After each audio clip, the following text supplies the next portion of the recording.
Bonjour chers salabuteurs et bienvenue sur cette nouvelle vidéo du défi 30 jours, 30 vidéos sur la chaîne Culture Rugby.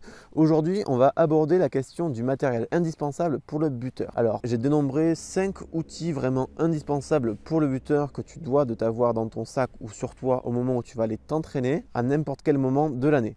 Donc on va commencer par la question du tee. Alors j'ai consacré un long article sur mon blog sur comment choisir son tee et 5 vidéos sur cette chaîne YouTube. Alors le tee, pour résumer, c'est le seul outil spécifique du buteur. Il est très investi affectivement et il est très important de bien le choisir. Pourquoi? Parce qu'un simple changement de tee peut avoir un impact très rapide sur ta technique, sur ta réussite et peut te faire économiser des centaines d'heures d'entraînement à lutter un petit peu contre ta technique naturelle si jamais tu as un tee trop haut pour avoir une traversée satisfaisante vers l'avant. Je te mettrai une fiche en haut de l'écran pour t'envoyer vers la vidéo sur comment bien choisir son tee et les petites clés qui va te permettre d'affiner ton choix par l'expérimentation mais aussi par quelques questions clés. Une fois qu'on a bien choisi son tee, bon, on peut le mettre de côté, on va passer à la question des ballons. Donc, alors les ballons pour le buteur, c'est une question assez pertinente parce que tous les ballons ne sont pas assez satisfaisants, ne sont pas de qualité suffisante pour le buteur.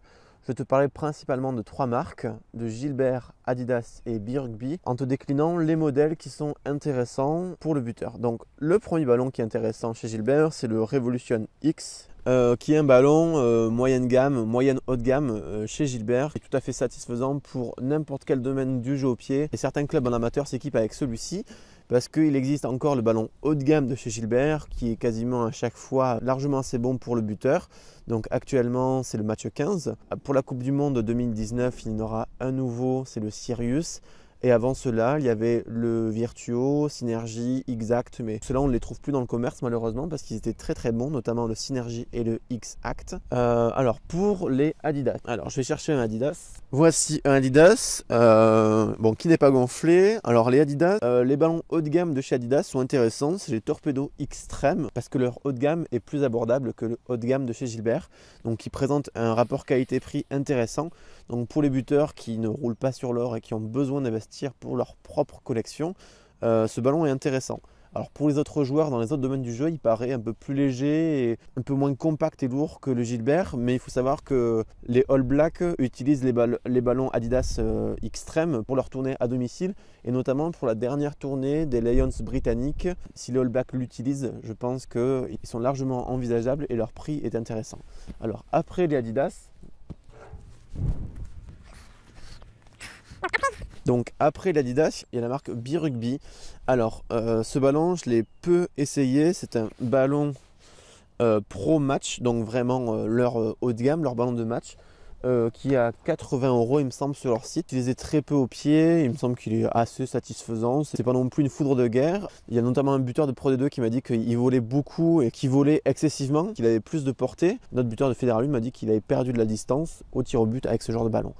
Donc chez Gilbert, on a le Revolution X et tout ce qui se trouve au-dessus. Chez Adidas, uniquement le Torpedo Extreme qui est abordable au niveau du prix. Et ensuite, chez B-Rugby, le Pro Match qui est envisageable. Donc ces ballons de qualité, pourquoi il faut les envisager? Parce qu'on ne peut pas se permettre de buter avec un ballon qui va voler très peu, qui va prendre beaucoup le vent, qui va très peu prendre les effets, qui peut être très dur au niveau du contact. Et on sait très bien que la qualité de toucher est un élément essentiel de la réussite du jeu au pied.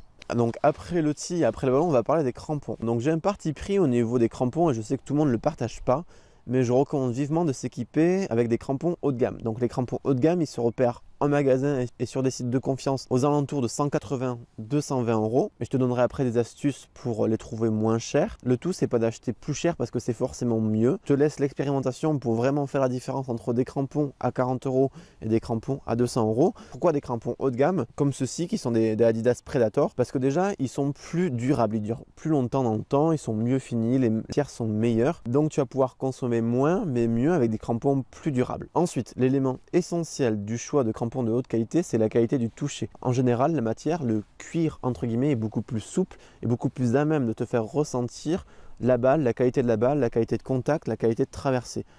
Buter avec des crampons qui te donnent très peu d'informations, très peu de sensations et très peu de feedback, c'est très compliqué. Dans nombre de sports, la qualité du feeling, de la sensation, de l'aisance de prise en main, notamment au golf avec les clubs, pareil au tennis où on va choisir une raquette, certes en général de qualité, mais avec qui on a un bon feeling. C'est pareil pour les crampons. Normalement, plus vous montez en gamme, plus la qualité de la matière et du ressenti du pied est importante. Notamment avec l'interview de Maxime Lecus sur le blog Culture Rugby, il explique qu'un changement de crampons pour des moyennes gammes, donc des crampons en général de qualité, aux alentours de 100 € vers des crampons haut de gamme, l'ont permis de franchir un petit cap dans le domaine du jeu au pied. Donc les astuces pour trouver ces crampons haut de gamme à prix abordable, tout d'abord on peut atteindre les soldes.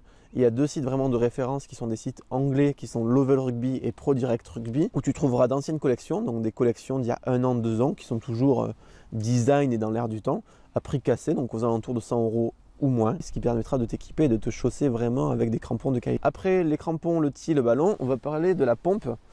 Donc la pompe à ballon, il y en a certains qui sont adeptes de la petite pompe à ballon. Moi je te conseille vivement de carrément investir dans cette petite machine de guerre, donc une pompe à vélo. Pourquoi? Pour 2 raisons. Parce qu'il y a le manomètre intégré.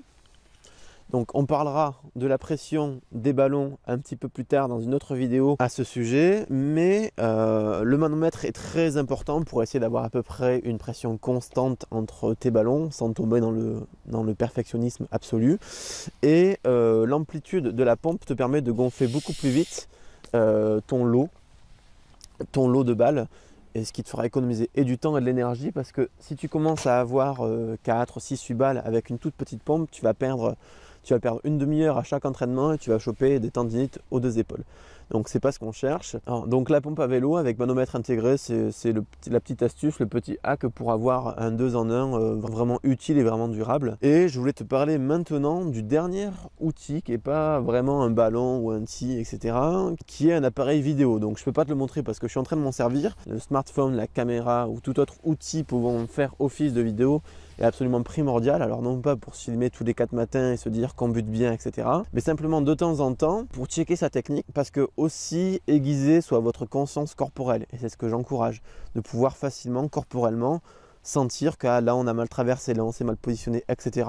L'outil vidéo, par l'analyse après coup et l'analyse à froid qu'elle permet, vous autorisera une analyse beaucoup plus rapide et beaucoup plus pertinente. En une vidéo, en quelques secondes, vous allez peut-être mettre le doigt sur un ajustement technique que sinon vous aurez mis peut-être 10 jours, 1 mois, 6 mois à saisir uniquement par la pratique du tir au but et par cette fameuse conscience corporelle. Donc pour résumer, les outils indispensables du buteur: un tee judicieusement choisi, des ballons suffisamment de qualité pour le domaine du jeu au pied, des crampons haut de gamme pour un maximum de durabilité et de sensation au niveau de la frappe, une pompe à ballon si possible ultra efficace avec manomètre intégré, et un téléphone portable pour de temps en temps ajuster sa technique via des prises vidéo pertinentes. Et il est encore plus pertinent d'analyser sa technique de tir au but sur des coups de pied que l'on a loupés en match. C'est les vrais coups de pied qui comptent. Je vous remercie pour votre visionnage. Si le contenu vous a plu, vous êtes libre de vous abonner à la chaîne YouTube et de cliquer sur la cloche du buteur par ici pour être au courant des prochaines sorties. En complément, vous êtes libre de recevoir 5 vidéos bonus sur les 5 erreurs du buteur qui l'empêchent de progresser face au poteau et comment les corriger. D'ici là, je vous souhaite une bonne séance. À bientôt sur la chaîne Culture Rugby. Pensez à bien vous équiper. Ciao!